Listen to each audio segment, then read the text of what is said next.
فاسألوا أهل الذكر إن كنتم لا تعلمون.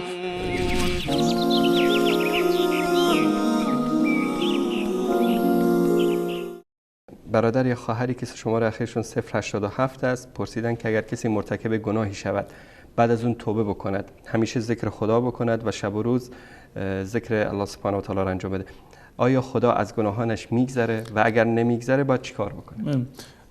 انسان همیشه باید امیدوار باشه به رحمت الله متعال و الله متعال در این باره صفات بسیار زیادی رو دارند، نامه ها و صفاتی رو دارند که دلالت بر وسعت رحمت و شفقت و عافیت بخشیدن و مغفرت الهی دارد که این صفات رو و این در واقع نامه ها را برای احسان و برای لطف کردن و رحم کردن بر بندگان این دارند.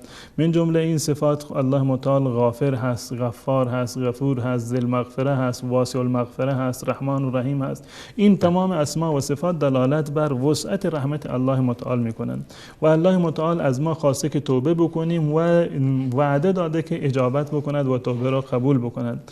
ما از نظر شرعی موظف هستیم که بعد از گناه توبه بکنیم. پذیرفتن توبه در اختیار الله متعال هست و قطعا الله متعال توبه را قبول میکند. در روایات ما داریم که الله متعال در یک حالت بسیار یعنی ظریفی هست و بسیار عاطفی هست که مثالی که رسول الله صلی الله علیه وسلم بیان کردن، گفتن اگر یک فردی فرض بکنید بر روی مرکبی سوار هست، بر روی شتر یا الاغی سوار هست، در یک بیابانی قدم میگذارد، در این بر و برهوت و بیابان بی آب و علف این سواریش با اون زاد و توشه‌ای که همراهش هست همه از دستش برود و گم بشود.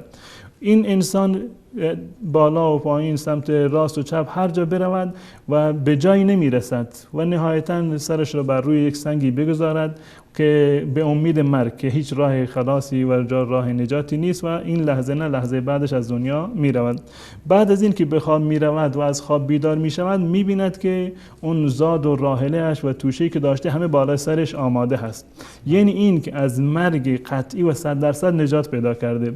این انسان از فرط خوشحالی مثلا بگوید که خدایا تو بنده منی، من خدای توام. از بس که خوشحال شده دچار لکنت زبان شده و سهو لسانی انجام شده، اشتباه کرده، به خدا میگه خدایا تو بنده منی، من خدای توام، از بس که خوشحال است. در روایت اومده که الله متعال از این بنده به خاطر توبه بنده خودش حتی بیشتر خوشحال می شود. پس بنابراین جایی برای ناامیدی نیست. الله متعال در حدیث قدسی میفرماید که بندگان من همه شما گناهکار هستید، همه شما شبانه روز گناه میکنید و انا اغفر الذنوب جمیعا، من گناهان شما را میبخشم.